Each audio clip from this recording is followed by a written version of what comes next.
दोस्तों दिमाग में मेरे एक क्वेश्चन आया कि जो पेन ड्राइव होती है उन्हें अगर हम कंप्यूटर से निकाल दें या लैपटॉप से निकाल दें तो वो फिर भी हमारा डेटा स्टोर करे हुए रखे रहती हैं, यानी कि बिना पावर के, उन पे कोई पावर की ज़रूरत ही नहीं पड़ती है। तो आज का ये क्वेश्चन है, कैसे पेन ड्राइव, सॉलिड ड्राइव्स बिना पावर के भी हमारा डेटा स्टोर करे रख सकती है। तो चलिए समझते हैं इस वीडियो में। तो हेलो वेलकम दोस्तों, मैं हूँ आशीष, आप देख रहे हैं टेक्नो पाठशाला। तो बिना किसी देरी के आगे बढ़ते हैं।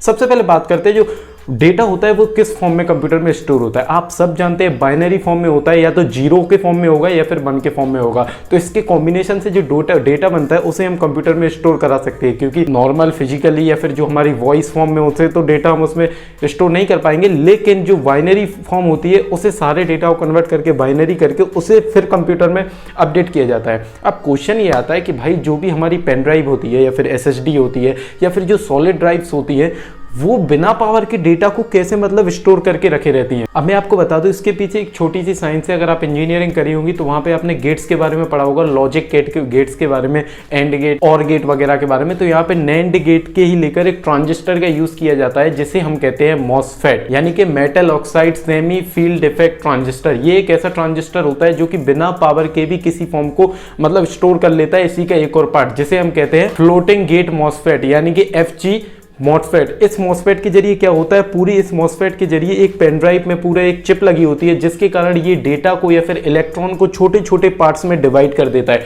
जो आपकी पहले पुराने जमाने में आपने देखा होगा CD या फिर HDD होती थी, वो डेटा को इकट्ठा एक ही जगह एक जगह के घुसेड़ के या फिर एक जगह दबाकर भर देती थी। लेकिन ऐसा पेन ड्राइव्स में नहीं होता है। यहाँ पे सिर्फ डेटा को छोटे छोटे फॉर्म्स में काट दिया जाता है और छोटे छोटे पार्ट्स में भर दिया जाता है। अब इससे होता क्या है, इससे फायदा ये होता है कि कम पैसे में हमें ज्यादा स्टोरेज मिल जाती है और ज्यादा हम उसमें स्टोरेज भर सकते हैं। FG मॉसफेट समझने के लिए ये आपको डायग्राम दिख रहा होगा, एक इसमें दिख रहा होगा एक नेगेटिव टर्मिनल, दूसरी तरफ भी N टर्मिनल होगा और ऊपर देख सकते हैं आप गेट टर्मिनल होगा। जैसे ही आप गेट टर्मिनल पे वोल्टेज देंगे तो यहाँ पर जो इलेक्ट्रॉन्स होंगे एक टर्मिनल से दूसरे टर्मिनल तक फ्लो होते रहेंगे, और जैसे ही आप पावर हटा देंगे तो ये पावर या फिर जो ये इलेक्ट्रॉन्स होते हैं वो तैरने लगेंगे वहां पर, या फिर आप कह सकते हैं सेल्स के फॉर्म में वहां पर ये तैरने लगेंगे। जब तक ये तैरते रहेंगे तब तक वहां पर कोई एक्स्ट्रा चार्ज दोबारा ना आ जाए। यानी कि मतलब क्या हुआ, जब तक हमने पेन ड्राइव हटा ली तो वो हमारा जो डेटा है वो सेल्स में कन्वर्ट हो गया, और सेल्स में कन्वर्ट होने के बाद अब वहां पर वो तैर रहा है। अब तैरने के बाद क्या होता है, इसकी जो मैक्सिमम लाइफ होती है हम कह सकते हैं 10 साल। 10 साल से ज्यादा डेटा हम उसमें नहीं रख सकते हैं अगर आपने उसमें पावर नहीं लगाई। तो जो मैक्सिमम साल है पेन ड्राइव्स वगैरह की वो 10 ईयर्स है, अगर आप नॉर्मल कंडीशंस में उन्हें यूज कर रहे हैं। अब मैं आपको बता दूं, जो डेटा सेल्स के फॉर्म में आया है इसमें वो फ्लोटिंग गेट्स के जरिए प्रोटेक्ट किया जा रहा है। जो तैर रहे हैं ना गेट्स, उनको प्रोटेक्ट कर रहा है। अब इसका मतलब क्या हुआ, अगर हमें पावर हो हमारे पास या पावर ना हो, हम डेटा को स्टोर करके रख सकते हैं कई सालों तक। तो ये एक बहुत ही मेन एडवांटेज हो सकता है हमारी पेन ड्राइव का।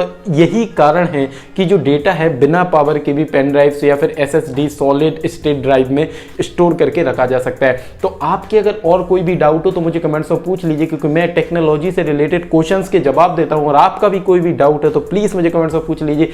और ये वीडियो आपको कैसी लगी प्लीज मुझे जरूर बता दीजिए। तो बस यही था पूरी वीडियो में, कल मिलते हैं।